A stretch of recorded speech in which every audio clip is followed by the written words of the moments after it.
Um, I have known through the course of the loss of Donovan, I have known people who have lost their children and or their husbands or wives or spouses, um, and they get stuck. They Mm-hmm. get stuck in that place of mourning and sorrowful, being sorrowful. I went to a friend's house once, and this individual had erected a shrine literally in their house that she shared with her husband, a shrine for her husband who had passed away at that point. It was like 10 years. He had been gone 10 years at that point. So, well, probably close to 15 years now. I don't know if that shrine is still there, but 10 years after he passed, I went to their house just to check in and see how they're doing, she's doing, and so on and so forth. And it was my first time in the house since he had passed away. And she had a whole room, and it was kind of creepy and weird. And I say that with all respect because I'm not sure where she was coming from with this, Mm-hmm. but she left his. She called it like his game room or something, and she left the game room exactly the way it was when he left. And then Yeah. she added stuff in there after he left, like some of his clothes and some of his other stuff, even his toiletries, which I thought was like, what? Okay, hold on. And I'm not one to call anyone mentally ill or anything like this, but I think that that just is a breeding ground for That mental that illness. for and if it Right? wasn't attached to a religious belief, yeah, that's a bit much. I used to clean houses years ago. I was a janitor too for a while. But one thing I realized in because these were huge houses, a couple of them were in Sausalito, California. Went with Oh, my hey. my great aunt. Yeah, these houses were nice, and I don't think it was so much of them preserving the rooms as they were when their children left because of a death. There was that expectation that the child would come back either to visit, but when someone has literally expired and they're gone and they're not coming back, for that to not be Right. attached to a spiritual foundation, religious belief, and there's an expectation of that person to return. And this is just my opinion. I only minored in psychology, but that should be addressed by a trained professional at some point just to And, help that person. and, Yeah. and I was going to jokingly say, and you have that trained professional on the phone with you.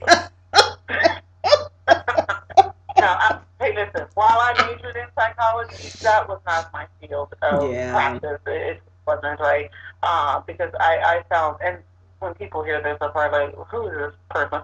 But for the majority of people who have trained in psychology, who have studied psychology, there's a little tinge of craziness in all of us. Oh God, yeah. I right? So, I'm not going to label my crazy any different than your crazy or anybody else crazy. But what I am going to suggest is that I do personally know people and have personally still knowing people who, like I said, their child has passed away, and it didn't matter how old their child was. The oldest child that I know that passed away had just turned 50, Mm. and his mother was like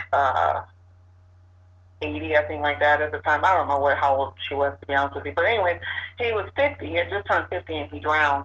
Mm. And this was in 2006. And I remember it well because it was actually in the news and because he drowned and they were looking for his remains and so on and so Wow. forth.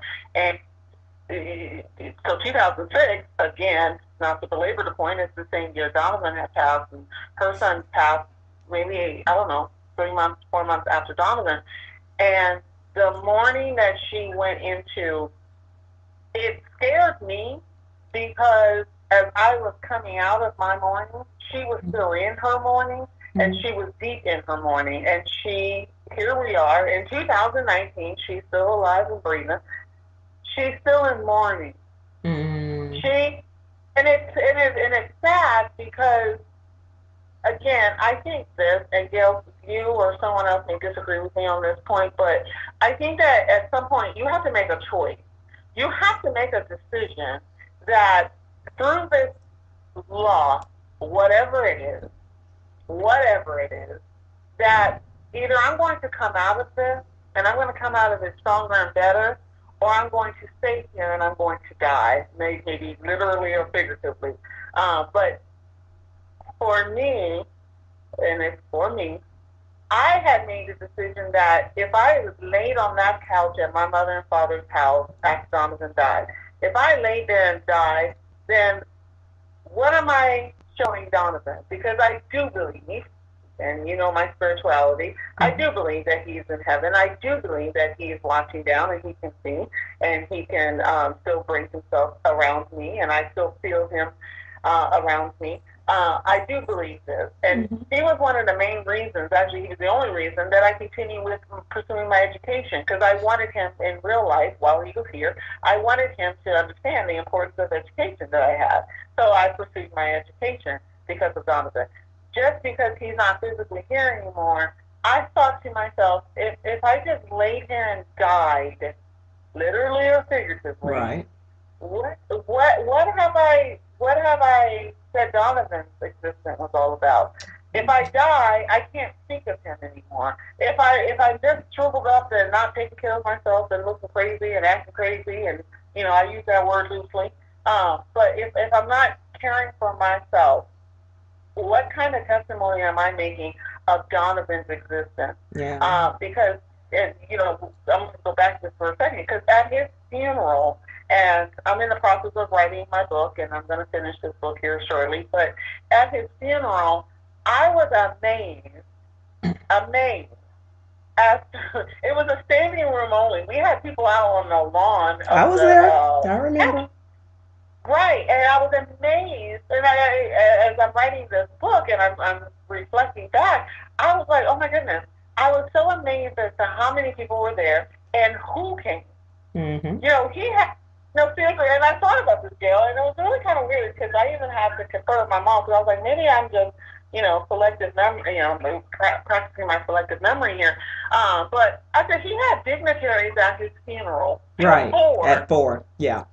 Right. And I'm like, he has people that, I was just like, who are you? And how did you know Donovan?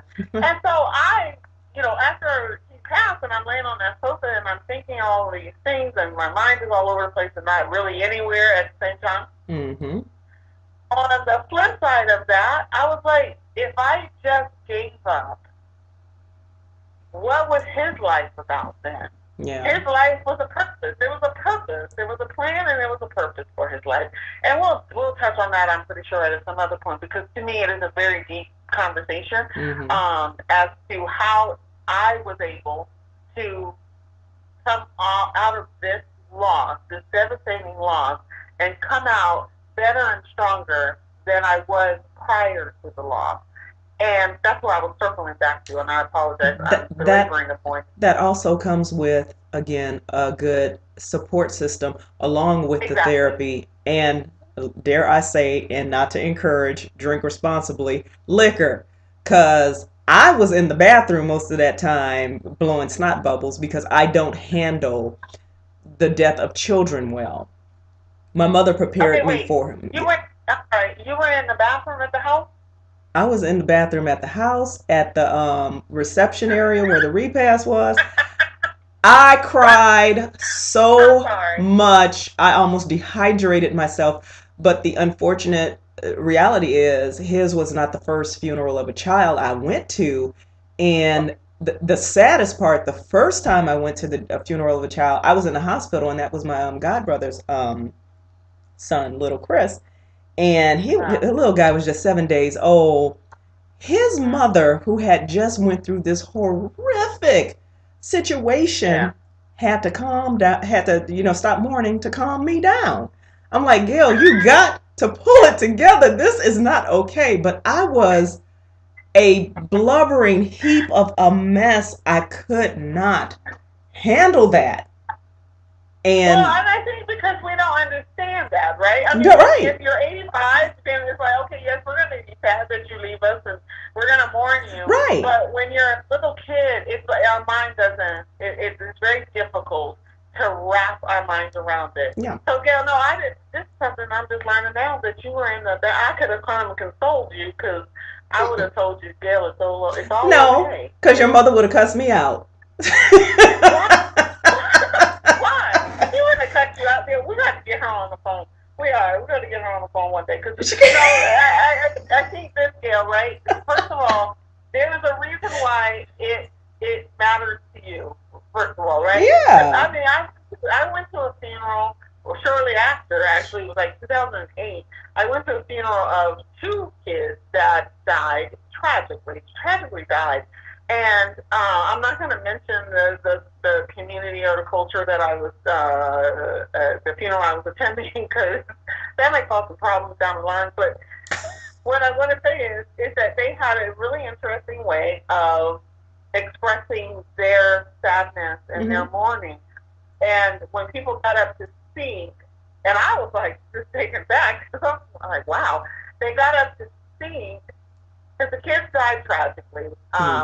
They were left unattended in the Arizona heat, and they died, I can say, they died in the trunk of a car. And they were unattended, and they locked themselves in the trunk of the car, and they died. Yeah, just tragic. I'm sitting up here in this church, in this environment that is not known to me. It's just not a known environment to me, or culture, I should say. So I'm sitting up in the church, and I'm just blubbering. Me and a few other people that obviously did not belong to that culture, and we're just blubbering. And what stopped me was this man got up, and I'm thinking, oh, he's going to say something really, really nice, and I'm giggling because I was really shocked that night because it was the evening service. And he got up and he just laid into the parents. Wow. Not taking care of their kids. Right now, and I'm telling you, I started crying like immediately, and I'm thinking to myself, wait, hold on, what's happening here? Wow. And at that moment, and as you've been speaking, it all came to my mind that at that moment, and even though you just mentioned it again just now, our support system, when we're going through any particular loss, is so important. Oh, God, yeah. That I can't even stress that enough, because you don't have to have a large support system, but if you have at least one person, two people, I mean, I was blessed. I had several people, including you, that surrounded me. I remember still, you sent me that Yolanda Adams CD, and I still play it periodically. Me too. And thanks to you, I periodically cry. Yeah. But it's beautiful. It You're was a welcome. beautiful CD, just but thank you. But anyways, I just thought to myself, the whole support system could take you over the edge. Here in this church being cussed out by this man, and it turned out the man actually was a grandfather or something. Anyway, he was a relative of some sort. But he cussed out the parents and placed the blame on them, whether rightfully so or not. I thought to myself, well, hold on. This is not the time for that. No matter what the circumstances are, they're going through a loss. And like you said, we have to take into consideration cultural differences, because as harsh as that is, if that's part of the culture, somebody expected it.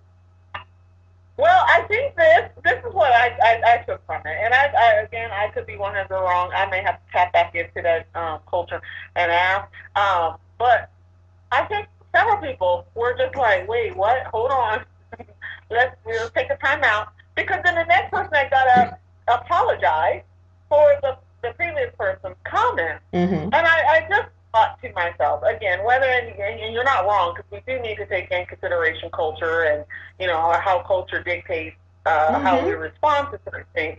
But I thought it was just really interesting that my mind even then went to, they're going to need some sort of support, right? Whatever that looks like, however it manifests itself, they're going to need some sort of support, because not only did they lose a child, they lost two. And it was tragic. Yeah. And to know, that these children did that, absolutely they suffered. They suffered. And to know that has to be gut wrenching on that parent's heart, especially. And I'm not taking anything away from the father.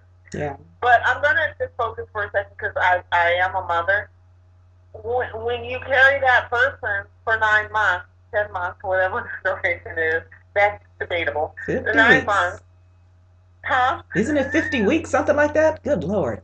Mm. Okay, well, see, my doctor told me technically you carried for 10 months, but you know, our norm is 9 months. I don't know. Listen, I carried for almost 10 months. That's Okay. all I can tell. Right. So I carried for like 9.5 months. But when you're carrying a person on the inside of your body for months Mm-hmm. or for weeks, because you know some people lose their child, prematurely, Yeah. right? But when you're carrying a child, there is this intimate relationship like no other. This is.